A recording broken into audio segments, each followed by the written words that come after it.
Welcome to the PlanetLaundry podcast. This message is brought to you by PlanetLaundry, the magazine of the Coin Laundry Association.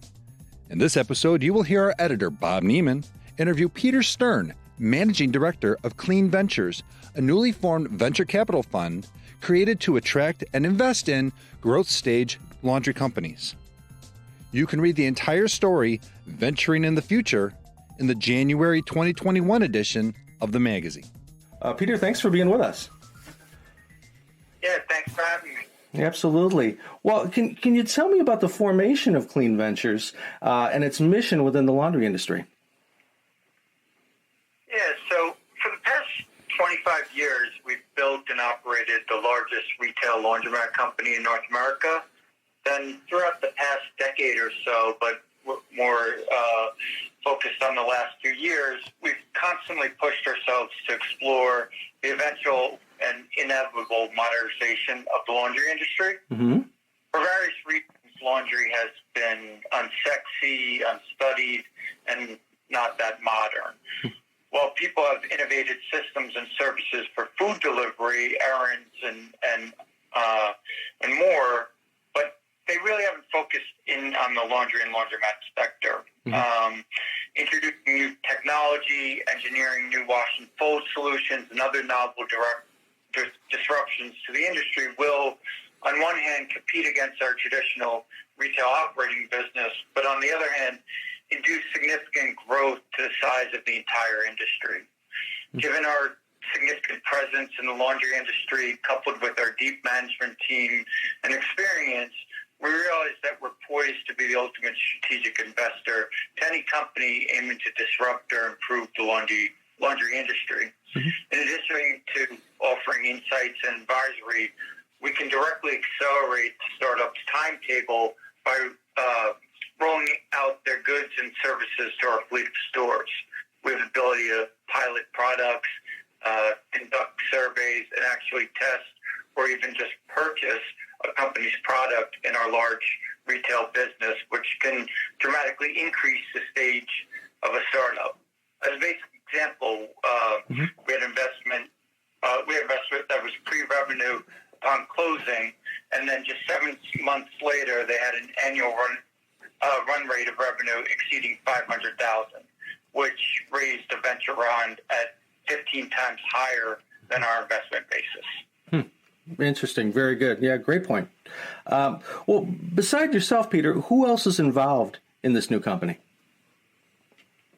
Yeah, so the principal is also the principal of Laundry Capital, Alex Weiss, who is a familiar name throughout the industry, pioneered the big box concept back in the mid-90s, and real estate group that was initiated around the laundry industry has also developed Global Energy, which is a reseller of utility services to the industry, and has been very active and well known in and around the industry for the past 3 decades. We also brought in Adam Greenbaum, who is brings a lot of young energy and passion, comes from investment banking, private equity background, worked with Atlas Capital, and then prior to that, the likes of Apollo Global Management, Morgan Stanley, and Cantor Fitzgerald. We have Gary Heller as our CFO, who has investment banking background, along with some operational accounting chops. And then on our advisory board, we have Mark Berman, who has a deep private equity and investment banking background, and as well as Michael Fenger from Eastern Funding, who is certainly well known and influential in the laundromat industry. Right. Certainly all very very well-known names and veterans of the laundry business. So very good. Well, why do you believe that now is the right time to launch this type of a venture? Yeah, good question. We're witnessing a renaissance in the industry where it's getting a lot of attention from Silicon Valley talents looking to replicate blueprints for tech-based strategies they already executed with great success in other industries. We're also seeing new forms of capital from VCs, family offices, private equity firms, and even public markets paying much greater attention to our industry. Mm-hmm. We believe our unparalleled experience and industry in the industry positions us to vet, validate, and probably validate young companies. Mm-hmm. We can also help these companies with strategic planning, navigating around landmines, effectively networking in the industry, and use our operating platform to serve as a lab, launching new products and services.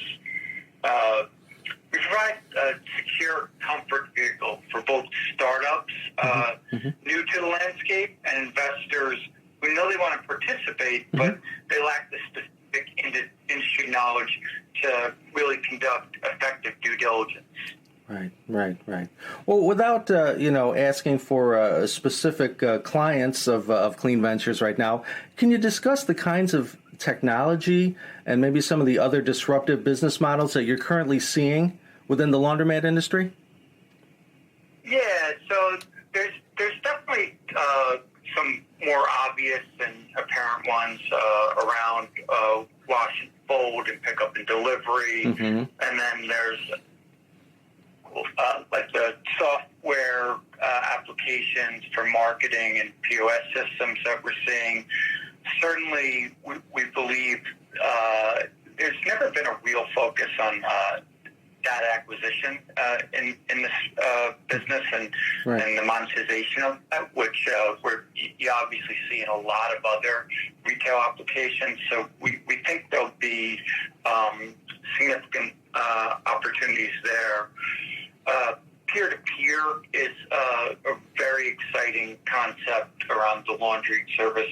Obviously, seeing the growth of peer-to-peer in many other sectors. So we think it's a definitely great opportunity here. And then some of the less obvious ones. I happen to be passionate about the concept of energy and utility savings. I think water recycling in our industry could be a win-win not only for the business applications of saving money, but also environmental concerns.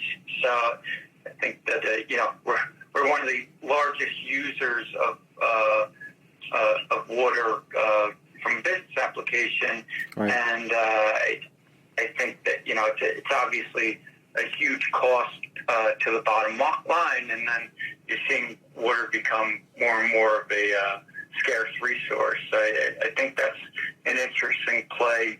I think there's opportunities around innovations in garment care and maybe different products around that, and then the automation end. I think that advancements in artificial intelligence and robotics and the rising cost of labor, I can see a lot of automation coming to the box and coming to the industry, whether it's robotic folding machines. I'm sure everybody in America would love to not have to fold their own laundry anymore. Right. You see in Japan a lot of things, around vended product that haven't quite hit the U.S. Those are some of the sectors that we're looking at, and I'm sure there's others that are just, beyond our radar or our imagination at this point. So really looking forward to scouring to see what's out there, what some young entrepreneurs have cooking, and see if we can make some investments in them and fuel their growth. Right. There's certainly a lot going on in the laundry industry, and a lot going on in the different segments. And as we go forward, there's going to be some changes. Given that, Peter, do you see the laundromat industry growing? Yeah, so we see the laundromat industry growing tremendously, especially with what we're seeing trend of shifting to wash and fold. When you do the math in round numbers, the cost of a customer doing self-service laundry is approximately 25 cents per pound, depending on the markets. Whereas for full-service wash and fold, you're looking at $2. So each time a customer is converted from a self-service customer to a full-service customer, their lifetime recurring revenue to the industry increases eightfold. Mm-hmm. In this new era of the gig economy, people's greatest asset is their time. Almost 50% of the population regularly uses convenience-driven apps like Grubhub, Uber, or Amazon Prime. The fact that the average American spends 200 manual hours per year doing laundry mm-hmm. is beginning to change when they evaluate the value and the return on that time. Right. Certainly, consumer patterns are changing with regard to laundry. I think you'll agree with that, as you just mentioned. How can laundromat owners specifically take advantage of this customer evolution, I guess? Yeah, so as I just described, mm-hmm. in my last answer, we're seeing a massive shift to the service end of the business. So operators can begin to opt into this change by refining their wash and fold and pickup and delivery offerings. And I think while marketing historically has not been a big focus of many operators, it'll become an essential tool in their arsenal. We also believe that operators need to reinvent their box to attract and retain a younger demographic who will pay, we've seen they'll pay a premium for their time, their comfort, and amenities. I also, as I touched upon before, I see a trend towards environmentally and socially conscious consumerism. So I think operators should become more in tune and integrated with the communities they serve. Mm-hmm, mm-hmm. Very good. Well, what are some specific ways that you're seeing this industry modernizing itself, especially in recent years? Yeah, I think much of the attention has been seen in this app-based on-demand laundry service space, mm-hmm. but we have seen the origins of new POS and payment systems, along with business management platforms, and then, venturing into the digital marketing and CRM systems inside the box. While, on the other end, manufacturers have certainly made more modern upgrades to their equipment lines, you see this rolling out much slower because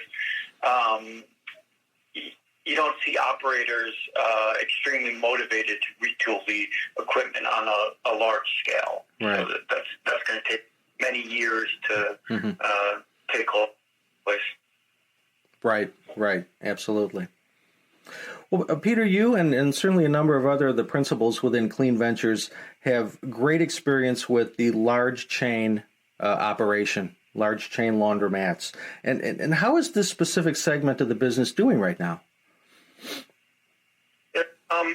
Laundromats have continued to perform, even in these extremely challenging times throughout this pandemic. Mm-hmm. Not without the operational personnel and added expenses that we're seeing. Mm-hmm. But, and I think certainly from our perspective, we've been fortunate to have the large format, 24-hour boxes with ample parking, mm-hmm. which certainly helped in this new social distancing environment. We have a lot of our customers that, park, they go into the store, load up the equipment, and then wait outside in their cars because they just don't want to be exposed inside for too long. So, and I think that that's been largely appreciated by our customers. The 24-hour aspect also. That you kind of even out the peaks of the business, where now customers know that they can come anytime, throughout the early morning or late night, where it won't be that crowded. Right, absolutely. Well, continue on with the conversation on large chain operations. What can a single store laundry owner, or even someone with just a few stores, what can they learn from today's big chain operations and how they handle things logistically and just everything, how they run their operations? What can the single store guy learn? Yeah, it's interesting because I've always said, and I still think it holds true today, that we can learn as much, if not more, from the smaller independent owner-operators as they can learn from us. We see operators working the box with their family, taking great care of the individual customers, knowing them by name and even their children. And they're more on top of every detail of their business than we could ever be. The only thing that I think they need to learn is not to devalue themselves with their pricing. Mm-hmm. If you keep your store clean, provide excellent customer service, your equipment's working all the time, and you have a comfortable space for your customers, they'll appreciate it and they'll pay for it. Mm-hmm. We see too many incredible owner-operators afraid to raise their prices, and we believe it's a disservice to the entire industry as a whole when they do that. Right. Laundry customers really aren't as price sensitive, I guess, as a lot of people fear. Exactly. Right. Now, are you predicting more consolidation within the laundromat industry down the road? Do you see more of that happening? Yeah. This has been the multi-million-dollar question for almost 3 decades. Yes. So many smarter minds than mine have been poor prognosticators when it comes to consolidation questions. So I'm not going to follow in their footsteps. I will say that the same challenges of consolidation, which existed years ago, still exist today. Mm-hmm. In order to execute a truly successful national retail rollout, a true differentiation in a core product or service offering needs to really emerge, which can establish real branding power. Without this monumental change in the eyes of the consumer experience, I see the mom and pops continue to hold their ground for years to come. Mm-hmm. Mm-hmm. Mm-hmm. Well, in your opinion, what are some of the pros and cons of again this consolidation that we're kind of seeing? So the pros are the maturation of the industry. Mm-hmm. Economic scale can be established. Concentrated sales channels will attract sophisticated vendors and more innovation. Larger chains could invest in more R&D, afford more risk, and experiment, which will create continuous improvement. Mm-hmm. Bigger chains typically share their learnings and always raise the bar of best practices across their portfolio. I saw that a lot when I worked with McDonald's in the past. They relied on their franchisees for innovations, and then they would take these and roll them out. So customers will benefit from this constantly refined product and service. The cons of it are at the end of one of the last retail enterprises still dominated by the mom and pop. Mm-hmm. To see the end of era. There's still something to me truly special about your local owner-operator, who you know by name. Mm-hmm. That family-run business who's really a part of and integrated to the community, the personal, hardworking entrepreneur who truly cares for each and every customer they serve. I believe there's something really special about that, and it's becoming rare. Mm-hmm. But when I weigh those pros and cons and I think about them, I do think, as I touched upon with the McDonald's example, that maybe there is a compromise which serves everybody's interest, and that would be a franchise operation where you get the best of both worlds. You get the buying power, scale of consolidation, but you have people really invested in their business working inside the boxes. So I do see that as Right. And it's interesting you bring that up because, recently franchises have seemed to be making some inroads in the laundromat industry. Do you see this franchise model beginning to take hold and perhaps find success where, it really hasn't in the past? Yeah, so as I mentioned, I think franchising could be an ideal compromise between the need for scaled operations with that buying power, combined with that hands-on mentality and passion of the owner-operator. Mm-hmm. In order for a franchisee to be successful, you truly have to deliver them a real brand, a system, a product or a service with that differential that would warrant the fees that you charge them. Unfortunately, I don't believe that exists yet, but once it does, I see it absolutely catching fire. Very good. Well, why should potential investors and entrepreneurs be looking at the laundromat industry these days, rather than maybe some other potential business opportunities that they could be getting into? What's attractive about laundromats these days? Yeah, the most exciting proposition I see is our expectation that the sheer size of the industry will dramatically expand with this continued shift to wash and fold and the introduction of new technology systems, as well as other disruptive improvements or changes to the industry. The laundry industry is one of the few remaining large industries yet to truly be accessed by institutional capital, which we believe is changing the near term with increased modernization and growth of the industry size. So generally speaking, the companies today valued highest against their income are those that are asset light, and there are many asset light business applications for our industry that'll be conducive to reaching that meaningful scale. Very good. Peter, last question for you, and I really appreciate your time today because I know you're busy, and I do appreciate you taking some time. Last question is, what is it going to require to be a successful laundromat owner in 2021 and beyond? What are the skills? What's needed? Yeah, I've been asked this question and had some interesting debates and discussions around it. But this question always reminds me of the parable of the frog in water very slowly increasing to a boil.